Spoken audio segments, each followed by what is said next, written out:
welcome to Great Day at 9, everybody. I'm Scott Haney. And I'm Nicole and Scot. We've got a lot of energy today, despite the fact that she's only gotten 2 hours of sleep. It was a rough one. What happened? It wasn't even the kids. You know, when you just, I was literally laying in bed. Oh, I thought the kids were keeping you up. No, well, I mean, George gets up all the time, right. But that was not out of the norm. But yeah, do you ever have those nights where you're just laying in bed, you have so much on your mind, there's just like... I had a vivid dream last night that I was at the front of a bus going into New York City.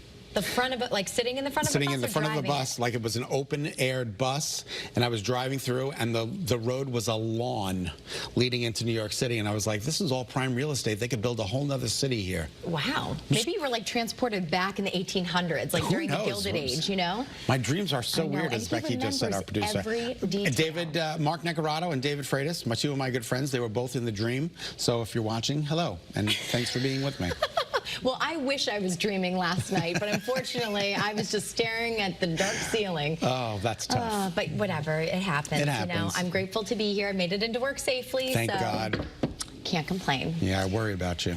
I'm all right. All right, good. All right. Let's do the headline, shall we? Yeah, let's get right into it. In about 2 hours, we are going to get an update on how schools are making sure the kids stay in class. Yeah, and you got to go to school. Yeah, they need to physically be in class to learn. Governor Lamont and other state leaders will be talking about the LEAP program at an event at 11 a.m. So LEAP stands for Learner Engagement and Attendance Program, and it was launched in 2021 to get families and kids invested in school attendance after more students kept skipping class during the pandemic. Now, students involved in the program increased attendance rates between 15 and 20% just after 9 months. Well, that's pretty good. Yeah. All right. We expect to hear how the state is going to update the program at today's event. So that's at 11 o'clock this morning. Governor Lamont will be speaking. I didn't have there was no option when I was a kid. You went to school.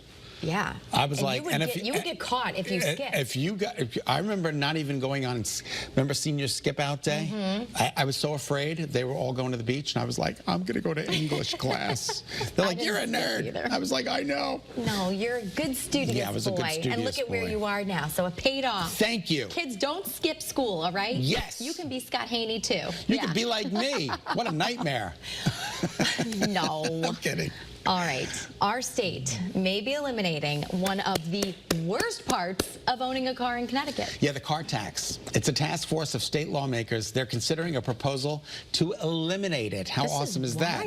Cities and towns collect around $1 billion, that's with a B, dollars in car taxes per year. So again, Nicole, the big question is, how would communities make up for the lost revenue? Some lawmakers say this could provide savings to 4 million people in the state. Let me tell you, that's one big bill I don't look forward to getting. I know, and coming from Massachusetts, we have, we have to be taxed on our cars, but it's a lot smaller. And in New York, there is no car tax. They don't have a car tax. No, there's not one in Illinois. There's not one in a lot of places. So wow. I don't know. I don't know where they're going to get $1 billion though, to make up that deficit. Yeah. Well, I can think of a few places. Yeah. You never know. You never know. You got to get creative. Let's stretch our mind. Let's get creative with the weather and dream of 75 degrees, shall we? Are dreams coming true? Dreams will come true. Our first alert live radar scans to stay dry. Good morning. Good morning. Futurecast. Now, I want everybody to get out there and get ready because there's clouds rolling in. There's no rain, but there will be clouds around this afternoon. You'll notice around 3 p.m., around 5 p.m., we're completely cloudy. And then tonight will be completely cloudy. And then tomorrow, we're back to the partly to mostly sunny skies. This is around 8 o'clock tomorrow morning. And look at how beautiful it's going to be tomorrow. So today, for the remainder of the day, we're talking about, 70 degrees in parts of inland Connecticut, 67, 68 at the shoreline. That's about 5 to 10 degrees above average. But notice the cloud icons developing at 3 p.m. through 7 p.m. So don't be surprised if it's a little cloudy. And then your 3-day forecast, increasing clouds today, increasing sunshine tomorrow.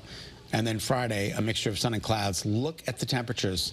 Go to the beach. Hallelujah. 75 and 75, that's 15 degrees above where we should normally be. My house isn't even that warm. I know, isn't it? Right? I haven't turned the heat on yet. I'm so excited. I might make it to November 1st. That would be pretty wild. It would be pretty good. All right, our fall feels are about apples. right now. Yeah, meteorologist Mike Slifer checked out your favorite spot to pick apples yesterday on Channel 3 Eyewitness News. You voted Lyman Orchards in Middlefield as the best place. And today, Mike is going from picking apples to drinking them. Do you believe all these apples? Look at the back of that. Look at this. I wonder how many apples it takes to, make like a half gallon of apple Maybe we'll cider. find out tonight. Well, he'll be at BF Clyde's Cider Mill. It's the last steam-powered cider mill in the entire country. Amazing. And it's your favorite place for family fun in the fall. Look at this. I'm so impressed by those apples. Now, have you been there before? I think much earlier in my career I was there, but I haven't been there in years. So we're talking like 50, 60 years ago? I think 70. Oh, you are so funny. 25th is coming up. I know. Years. That's huge. November 14th. What are you getting me? Do I get a gift from the company? I'll look up. You You do? get a special gift. I get to pick out of the catalog? I don't I'm think so we have excited. a catalog anymore. Oh, maybe That's okay. online? Maybe you'll get like a clock or something. I think I got a clock for 20th. Oh, you did? My You 20th. also got a nice little interview by Eric Parker. That's true, I did. That aired like in every newscast. That was really nice. That was fun. Up close and personal, Scott Haney at his home. Okay, well, we'll wait and see what's happening.